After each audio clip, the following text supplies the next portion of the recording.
विद्यार्थी मित्रों, online education में आप सौનું स्वागत है। हिंदी धोरण 5 અને पहलू चैप्टर यातायात। यातायात एक चित्रपाठ है। यातायात हम किसे कहेंगे? तो यातायात वह साधन जिसकी सहायता से हम आराम से एक जगह से दूसरी जगह जल्दी से जा सके और आ सके। बच्चों, यह यातायात के साधनों और बगीचे का चित्र है।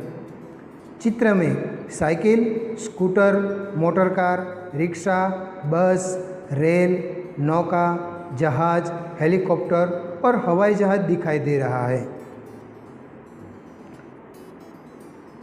यह चित्र में बगीचे का दृश्य भी साथ है।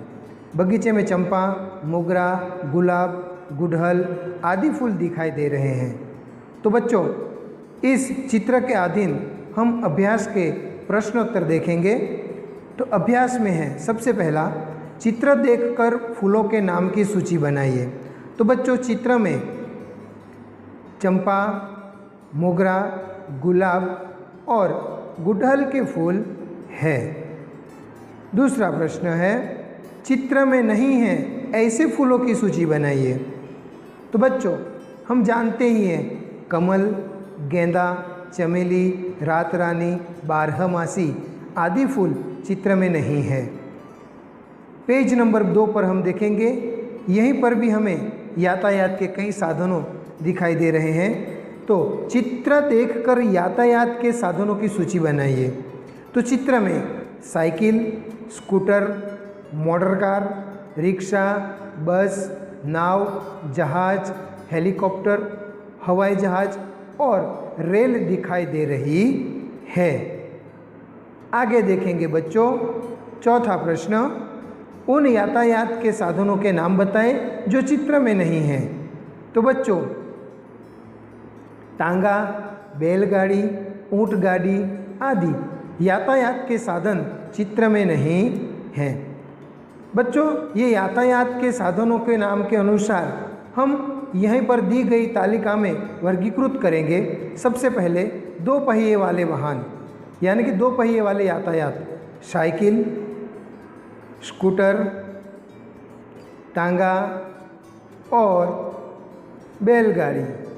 बच्चों, 3 पहिए वाले यातायात, तो रिक्शा, 4 पहिए वाले मोटर कार, ऊंट गाड़ी, 4 से अधिक पहिए वाले बस और रेल। बच्चों, दूसरी तालिका में हम देखेंगे यही चैप्टर में सड़क पर चलने वाले यातायात के साधन, साइकिल, रिक्शा, स्कूटर, बस, टांगा, मोटर कार, बैलगाड़ी, ऊंट गाड़ी।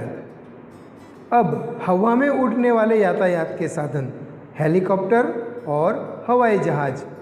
बच्चों, पानी में चलने वाले यातायात के साधन हम देखेंगे नाव और जहाज।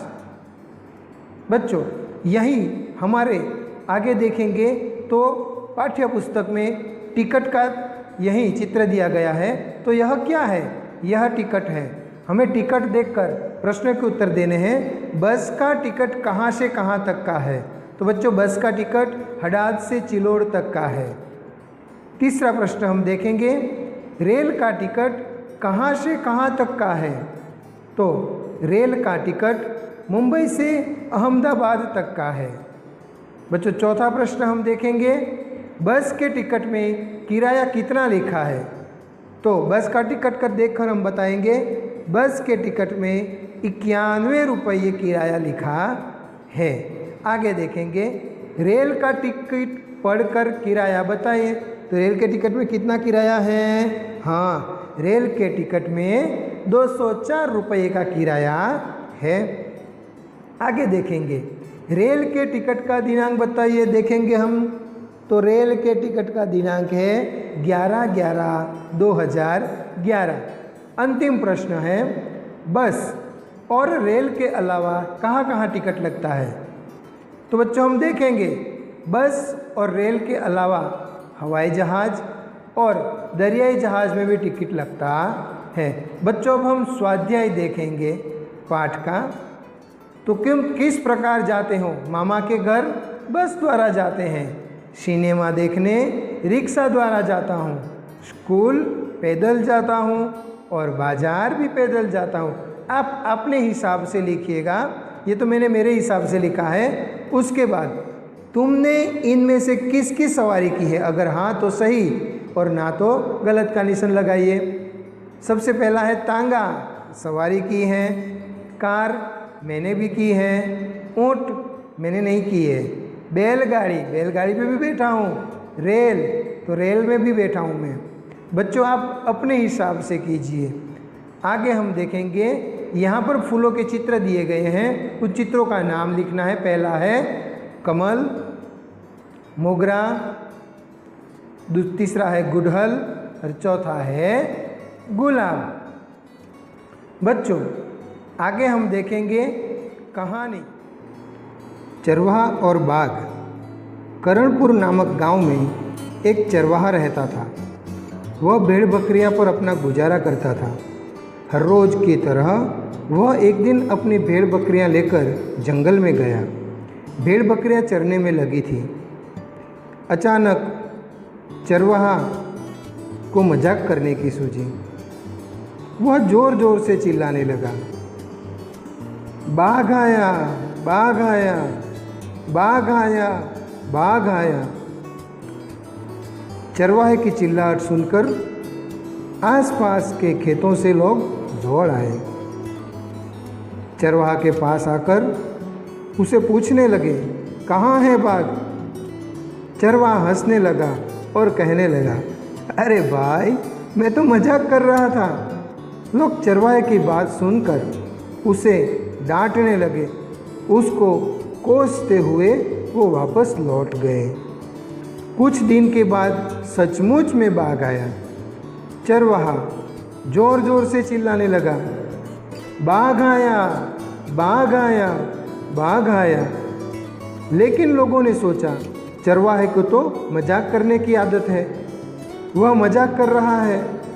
यह सोचकर कोई भी मदद करने के लिए नहीं आया। बाघ एक भेड़ लेकर चला गया। चरवाहा हाथ मल कर रह गया। वह रोने लगा। उसे अपनी बुरी आदत के कारण नुकसान झेलना पड़ा।